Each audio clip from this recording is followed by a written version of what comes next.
The morning started like any other on Station Nexus Prime. The huge space station floated near a bright neutron star at the center of the galaxy. Inside the station, thousands of different alien species worked together. They were diplomats, leaders, and workers from all across the galaxy. This was the home of the Galactic Council, where important decisions were made. Minji arrived early that day. She was a Valorian, which meant she had 6 arms and looked like a large insect. Her blue shell shined under the station lights. She walked through the long hallways toward the human section of the diplomatic quarters. Minji had worked with humans for many years. She liked them. They were clever, funny, and always full of new ideas. But something felt wrong. The hallways were too quiet. Usually, human staff members rushed around talking and laughing. Today, there was only silence. Minji walked faster. She reached the human ambassador's office and pressed the door button. Nothing happened. She pressed it again. Still nothing. Her heart started beating faster. She had 4 hearts and all of them felt worried. Minji used her security codes to open the door. Inside, everything looked normal. Papers sat neatly on the desk. A coffee cup was half full. The computer screen glowed softly. But Ambassador Hyun was not there. He was never late. Never. Minji checked the other offices. Empty. The meeting rooms. Empty. The living quarters. Empty. Every single human was gone. Their belongings were still there. Clothes hung in closets. Food sat in refrigerators. Everything looked like they had just stepped out for a moment. But Minji knew something terrible had happened. She ran to the security center and demanded answers. The security chief was a large reptilian named Taiho. He had green crystalline scales that reflected light like diamonds.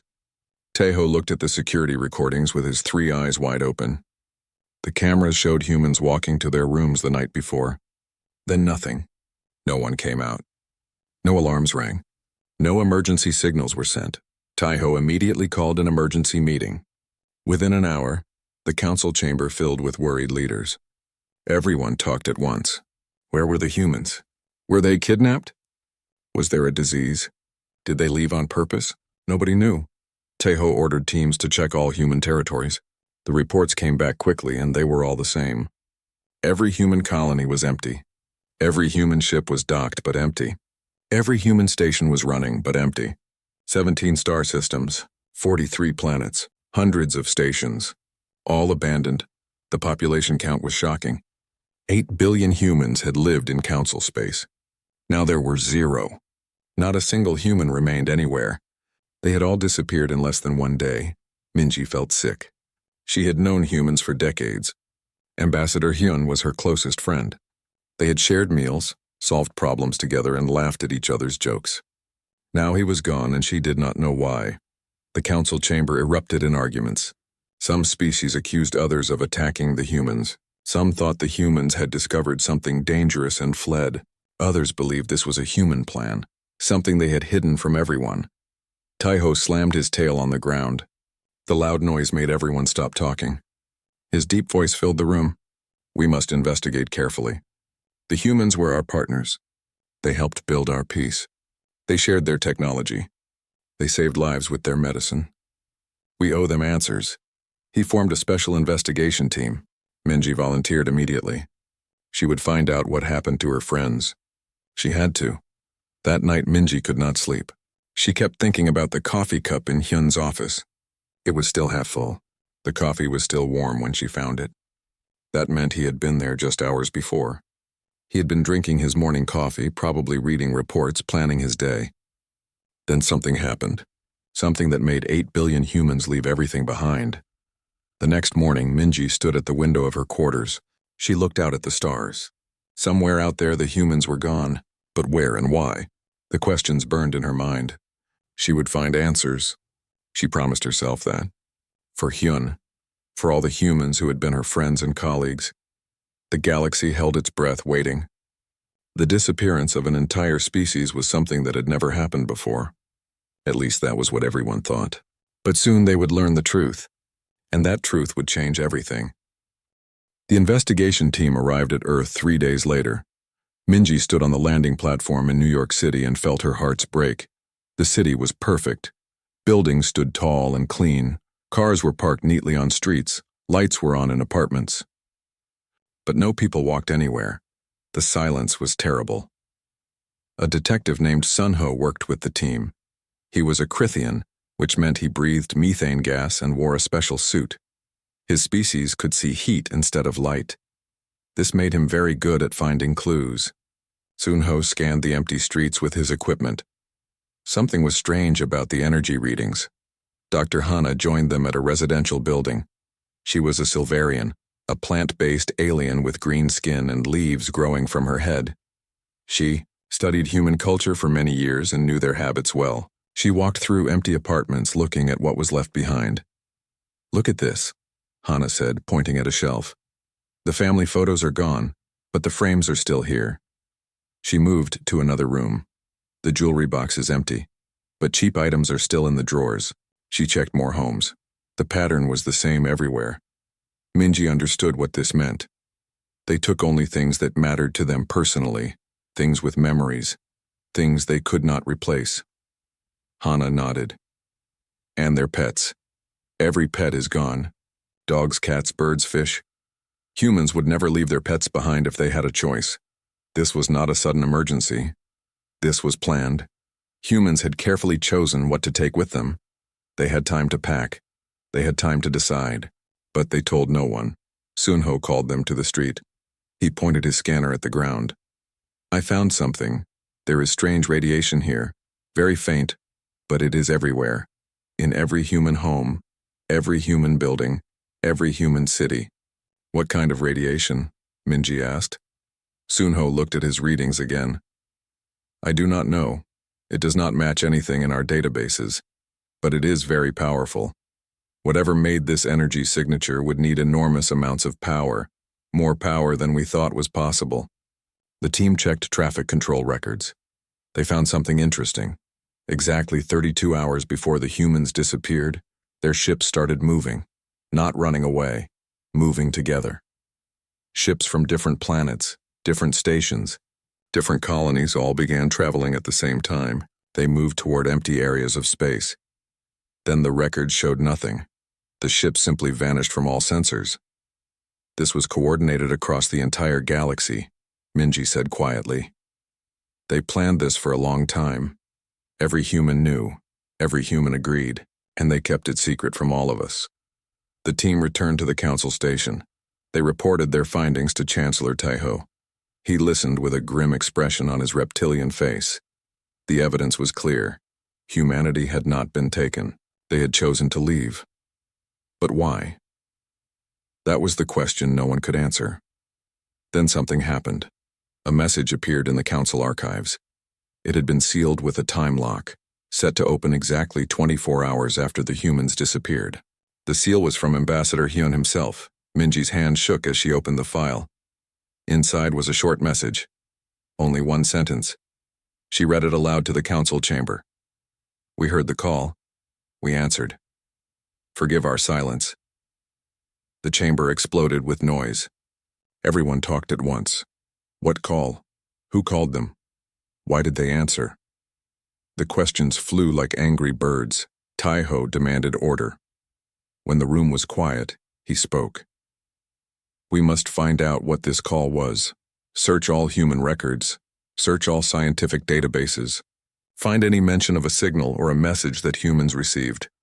Teams of researchers began working immediately. They read through years of human scientific papers. They checked astronomical records.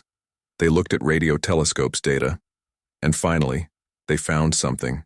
20 years ago, human scientists had detected a strange signal from beyond the galaxy.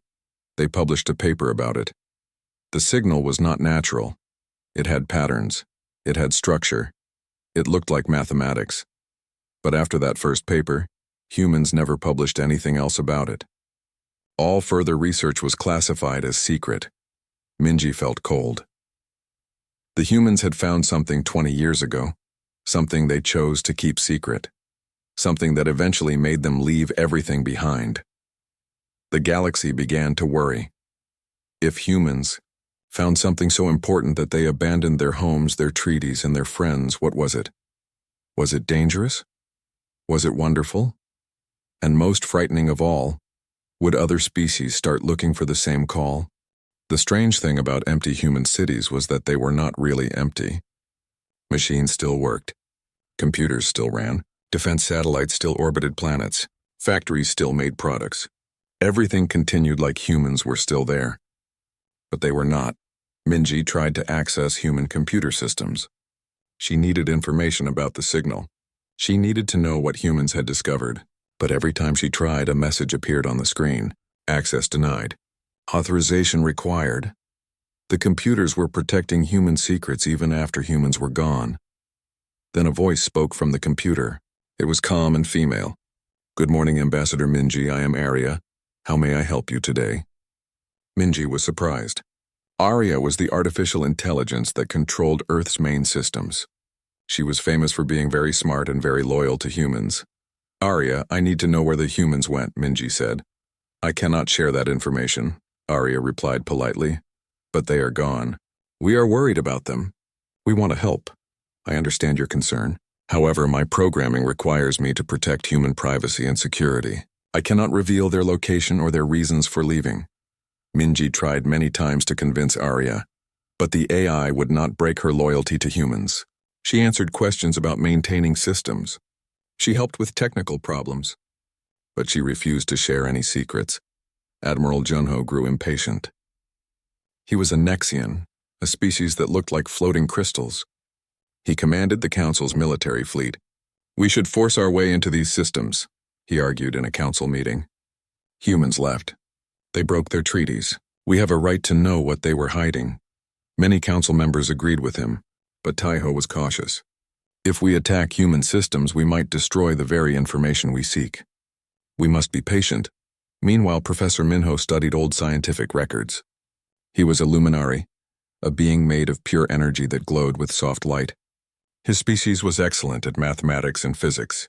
He found something interesting in human research papers from 15 years ago. Humans had started teaching strange subjects in their schools. Children learned about living in space for very long times. They studied how to preserve culture across many generations. They practiced managing resources on long journeys. At the time, other species thought humans were just being prepared. Now it was clear. Humans were training their children to leave forever. The economic problems grew worse each day. Humans had been important traders. They made medicines that saved lives. They built ships that other species bought. They grew food that fed billions. Without human products, shortages began. Prices went up. Some species faced hunger. Others faced economic collapse. The council chamber became a place of anger and blame. Species accused each other of driving humans away. Old grudges surfaced. Trade agreements fell apart. Some species threatened to leave the council entirely. Taiho struggled to keep peace, but even he was losing hope. One evening, Minji sat alone in her quarters. She looked at a photo of herself and Ambassador Hyun. They had taken it 5 years ago at a peace celebration. Both were smiling. They looked happy. She wondered if she would ever see her friend again. Her computer chimed. A message appeared. It was from Arya. Minji's heart beat faster. She opened the message. "Ambassador Minji, I am permitted to share one piece of information with you personally." The humans answered an invitation. They went to join those who came before them. They went to help build something greater. I cannot tell you more, but I can tell you this. They did not leave because they hated this galaxy. They left because they loved what they could create. Minji read the message 3 times. An invitation. Those who came before. Build something greater. What did it mean? She called Professor Minho immediately. She showed him the message. His energy body flickered with excitement. "I need to check something," he said. "Give me 1 day." The next day, Minho returned with shocking news. He had searched through the oldest council archives. He found records of other species that had disappeared throughout history. Not through war. Not through disaster. They simply vanished. Just like humans. How many species? Minji asked. Minho glowed brighter. 23. 23 different species across millions of years. All advanced. All peaceful. All disappeared without explanation. Until now, we thought it was just coincidence. But what if it was not? What if they all heard the same call that humans heard? Minji felt her world shift. This was bigger than humans leaving. This was a pattern that had repeated for millions of years. And the council had never noticed. Or perhaps they had noticed and chose to ignore it. She needed to learn more. She needed to find the truth. Because if other species had left before, maybe they left messages behind. Maybe they left clues. And maybe, just maybe, those clues would explain where humanity had gone. Professor Mino went to the Great Library. This was not a normal library. It was a massive space station that held information from millions of years of galactic history. The keeper of the library was named Do-hyun. He was an Etherian, a being made of living crystal that existed partly in another dimension. His body shifted between visible and invisible as he moved. "I need to know about the disappeared species," Minho said. "All 23 of them." Do-hyun's crystal face showed concern. "That is very old knowledge.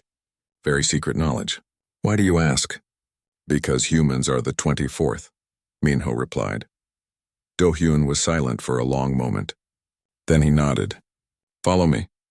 They went deep into the library to sections that few people ever visited. Do-hyun pulled up ancient records.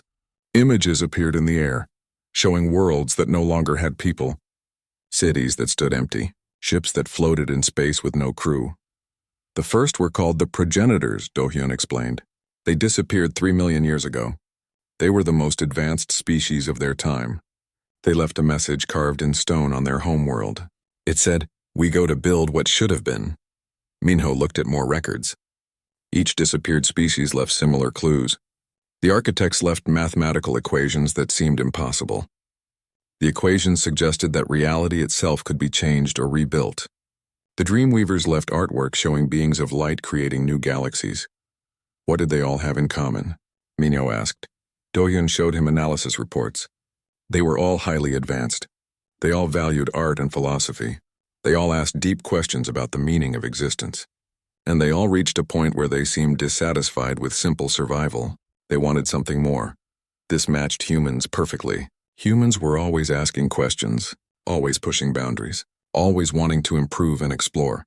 It made sense that humans would hear the same call that these ancient species heard. "There is something else," Do-hyun said quietly. "Something the council does not want others to know." He showed Minho a classified document. It was from the council's founding members. The document was marked as top secret. Minho read it carefully. His energy form flickered with anger as he understood. The council knew. They had always known about the pattern. They knew that certain species would eventually receive a signal. They knew these species would leave. And they had created secret rules to prevent it. The rules said never research certain areas of physics. Never ask too many questions about consciousness. Never investigate signals from beyond the galaxy. These rules were not written down anywhere public. But they were enforced quietly. They were trying to stop species from leaving, Minho said. "Yes," Do-hyun confirmed. "The council wants stability. Losing advanced species damages the economy and weakens their power. So they try to prevent species from learning about the invitation." "But humans found out anyway," Minho said. "Humans are curious. They do not follow rules well when those rules limit knowledge. They detected the signal 20 years ago. The council tried to classify their research. But humans kept studying it in secret. Minho felt he had to tell others about this. The council was hiding important information. They were controlling what species could learn. This was wrong. He went to Minji and told her everything. She was shocked and angry. They lied to us. All this time they knew why species disappeared. They knew and they said nothing. Word spread quickly through the council. Some species were outraged. Others defended the council's actions, saying stability was more important than individual freedom. Arguments broke out. Fights started. The council was tearing itself apart. Chancellor Taiho called an emergency session. His voice was heavy with age and sadness. "Yes, we knew. The founders knew. We made these rules to protect galactic civilization. Every time a species leaves, the galaxy becomes weaker. We lose knowledge. We lose trade partners. We lose friends. We did what we thought was necessary." Minji stood up. Her 6 arms gestured angrily. "You had no right to make that choice for us. Every being deserves to know the truth. Every species deserves to decide their own future. You stole that choice from us." The chamber erupted in noise. Some agreed with Minji. Others supported Taiho. The council was divided like never before. Then something happened that changed everything. Sensors detected a massive energy signature at the edge of the galaxy. It appeared suddenly where nothing had been before. The signature was enormous. It was larger than anything the Council had ever seen, and it was sending a message to the Council, a message from humanity. The Council chamber filled with representatives from every species. Everyone stared at the main screen. It showed an image from the galaxy's edge. There, floating in space, was a structure so massive that it made planets look tiny. It was larger than entire solar systems. Energy flowed through it in beautiful patterns. Colors that had no names in any language danced across its surface. "What is that?" someone whispered. "It appeared 6 hours ago," reported the science officer. "It was not there yesterday. Our sensors show it is generating more power than our entire civilization uses in a year. And it is stable. It is not natural. Someone built it." Then the message came. Audio and video. The face that appeared on screen made Minji gasp. It was Captain Gina, the human who commanded their flagship. But she looked different. She glowed softly. Her eyes held depths that seemed impossible. She smiled, and that smile was warm and familiar. "Greetings, friends of the Council," Gina said. Her voice was calm and kind. "We are sorry for leaving without explanation. We are sorry for the worry we caused. We want you to know that we are safe. We are happy. And we are building something wonderful." Another face appeared beside Gina. It was Ambassador Hyun. Minji felt tears form in her eyes. Her friend was alive. He looked different too, more luminous, more present somehow. "We know you have questions," Hyun said. "We will answer them honestly. 20 years ago, we detected a signal. It was not random. It was a message. An invitation. It came from beings who existed long before us. They called themselves the Architects." Gina continued the explanation. "The Architects were the first species to reach a certain level of understanding. They learned how to move beyond physical form. They became beings of pure consciousness and energy, but they did not do this to escape. They did it to build." "Build what?" Taeho asked, his voice barely audible. Hyun's smile was sad and hopeful at once. "A new universe. This universe, the one we all live in, has flaws. There is entropy. Energy spreads out and dies. There is suffering built into the laws of physics. Living beings must eat other living beings to survive. Pain is unavoidable. Death is certain. The Architects decided to build something better." The Council chamber was completely silent. Everyone listened to every word. Gina spoke again. "They cannot do it alone. Building a universe requires understanding. Understanding comes from experience. The Architects lived for millions of years, but they only experienced reality from their perspective. So they invite other species to join them. Species who have learned different lessons. Species who understand love, creativity, struggle, hope in ways unique to them. 23 species before us accepted the invitation," Hyun said. "Each brought their wisdom, their experiences, their dreams of what existence could be. Now humanity has joined them. We are the 24th species to help build the next universe." "Why did you not tell us?" Minji asked, speaking up from her seat. "Why did you keep this secret?" Hyun looked directly at her. "Because the Council forbids such knowledge. You know this now. The founders made rules to prevent species from learning about the invitation. We had to choose, obey the Council's hidden rules or follow our hearts.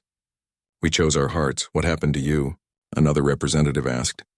"You look different. Are you still human?" Gina answered. "We evolved. To work with the Architects, we had to leave our physical bodies behind. Our consciousness was transferred into quantum states. We exist as patterns of energy and information now, but we are still ourselves. We still remember Earth. We still remember our friends. We still love the galaxy we came from. We are still human, just a different kind of human." "What about the others?" Minji asked. "All 8 billion humans. Where are they?" "They are here with us," Hyun said. "Working, building, creating. We voted, you know. Every human had a choice. We debated for 15 years. Some wanted to stay, but the majority chose to accept the invitation. We did not hate this galaxy. We loved it. But we were offered a chance to build something even better. A universe with less suffering. More beauty. More possibility. How could we refuse?" Then Gina said something that shocked everyone. "The invitation is not just for humans. It is open to any species ready to hear it. The Architects do not demand secrecy. That was the Council's choice, not theirs. Any species that wants to can come visit this construction site. Learn. Observe. Decide if they want to join us." The chamber exploded with noise. Some species shouted in anger. Others demanded the right to visit. Still others called for the transmission to be cut off. But Hyun's final words cut through the chaos. We will be here for 10,000 years building. When we finish, this universe will have a successor. One with better laws, less entropy, more hope.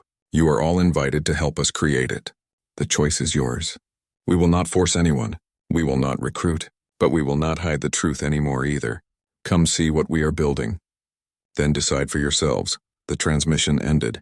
The screen went dark, and the galaxy would never be the same again. The galaxy fell into chaos. The revelation that the Council had hidden the truth for millions of years created anger and distrust. Species that had been allies for centuries now argued bitterly. Some demanded the right to visit the construction site immediately. Others wanted to forbid anyone from going. The Council itself split into opposing groups. Chancellor Taiho tried to maintain order, but even his authority was questioned. One group, led by Admiral Junho, wanted to quarantine the construction site. If we let species go there freely, we will lose them, Junho argued. Our civilization will collapse. We must protect ourselves. Ambassador Minji led the opposing group. We have no right to stop people from seeking knowledge.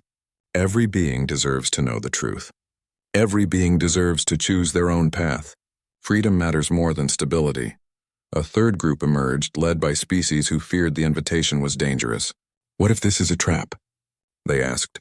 What if the architects are not what they seem? What if Ascension means losing ourselves completely? Meanwhile, several species launched their own expeditions to the construction site.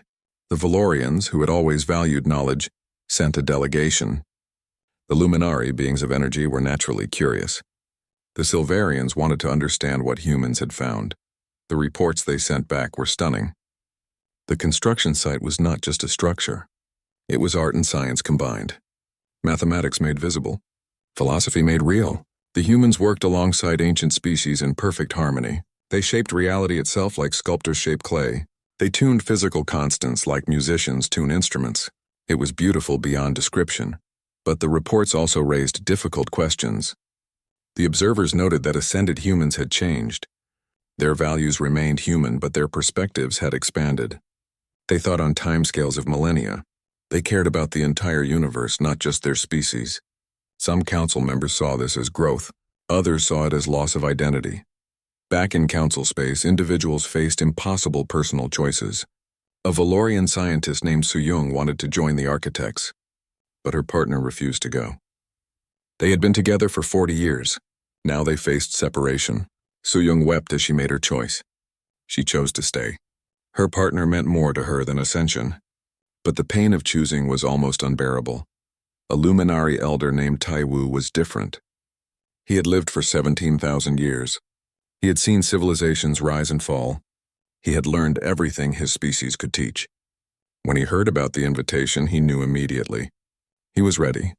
He traveled to the construction site and never came back. His family mourned him, but they also understood. He had found his next chapter. A young Krithian named Kyungwoo questioned everything. He was only 20 years old. His whole life was ahead of him.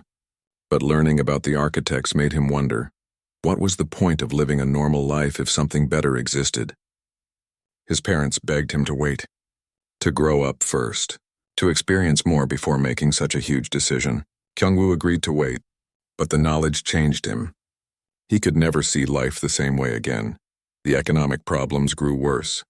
With uncertainty about the future, trade slowed. Some species stockpiled resources, fearing others might leave. This created shortages. Prices rose. Tensions increased. The council faced its greatest crisis in recorded history. Then an unusual being requested to speak before the council. Her name was Elder Suhyun. She was a temporal observer, a species that experienced time differently. She could see glimpses of possible futures. Her words were always cryptic, but they were also usually accurate. Suhyun stood before the assembly. Her form shifted and flickered as she moved through time. I have seen many timelines, she said. In some, you forbid travel to the construction site. Species rebel. Wars begin. The council collapses. In others, you allow unrestricted access. Billions leave. Economies fail.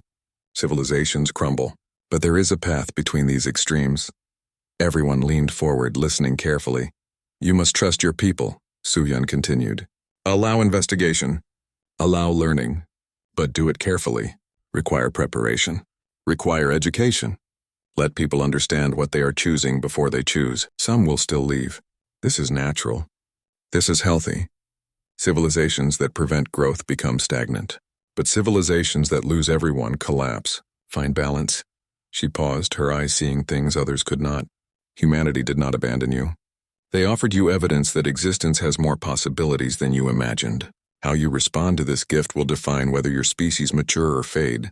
The choice was never about stopping people from leaving. The choice is about whether you grow from learning the truth. Her words struck deep. Even Taiho, who had wanted to restrict access, felt their weight. Even Junho, who feared losing people, understood. The council began working on a new framework. They called it the Ascension Protocols. The rules were designed to balance freedom with stability. Any individual could request to visit the construction site, but they had to complete education courses first. They had to demonstrate understanding of what Ascension meant. They had to show they were not running away from problems but choosing growth. Transportation would be available but regulated. Species could send delegations to learn. Individuals could make informed choices. But the process would be slow enough that civilizations could adapt. It was not a perfect solution. Some people were still angry. Some thought the restrictions were too harsh. Others thought they were too lenient. But it was a compromise that most could accept. Minji voted in favor of the protocols. She knew some of her Valorian people would eventually choose to ascend. That hurt. But she also knew that preventing their choice would hurt more. Freedom, she realized, always came with risk. But it was worth it. 5 years passed. The galaxy found a new rhythm. The Ascension protocols worked better than anyone expected. They provided structure without crushing freedom. People could learn, investigate, and choose without causing chaos. Of the Council's 847 member species, 17 sent official delegations to work with humanity and the architects. 3 species held galaxy-wide votes and decided to begin transitioning their entire civilizations. But they did it slowly, over a planned century. This gave other species time to adjust. Trade agreements were renegotiated. Technology transfers were arranged. The process was managed carefully. Millions of individuals chose to ascend, but millions was a tiny fraction of trillions. The departures were noticeable but not catastrophic. Families grieved lost members. Communities adapted. Life continued. The council did not collapse. Instead, it transformed. It became a place that accepted change rather than feared it. Minji visited the construction site once every year. Each visit was both wonderful and painful. She traveled in a special ship that could approach the massive structure safely. When she arrived, Ambassador Hyun always greeted her personally. He showed her the work they were doing. Reality being shaped, physical laws being written, mathematical constants being tuned for maximum beauty and minimum suffering. She watched humans and ancient species working together, their consciousness flowing like light, creating something magnificent. "Do you regret leaving?" Minji asked during one visit. Hyun's luminous form seemed to smile. "Never. This is the most meaningful thing I have ever done. But I miss you. I miss old friends. I miss coffee," he laughed. "Consciousness without taste buds has drawbacks. Will you ever come back?" she asked. "Some of us project temporary physical forms," Hyun explained. "We can visit for short times. It is not the same, but it is something. And some ascended humans have chosen to have children with council species. These hybrid beings carry human curiosity and alien wisdom. They are bridges between our worlds." Minji found hope in this. Connection was still possible. The humans had not truly left. They had simply expanded. Earth became a museum world. The council preserved it perfectly. Humans maintained their automated systems, and these continued to serve the galaxy. Human medicine still saved lives. Human technology still benefited everyone. The trade agreements held. Treaties were honored through AI intermediaries. In some ways, humans were more present now than when they had physical bodies. Chancellor Taiho retired after guiding the council through the crisis. His final speech was memorable. "I was wrong," he admitted to the assembly. "I thought hiding the truth would protect us. I thought control would bring stability. But humanity taught me that truth, even difficult truth, makes civilization stronger. They vanished not from fear or arrogance, but from hope. They left us not abandoned, but invited. The choice to ascend or remain is now ours, and that freedom is humanity's greatest gift. Minji was elected as the new chancellor. She accepted the role with mixed feelings.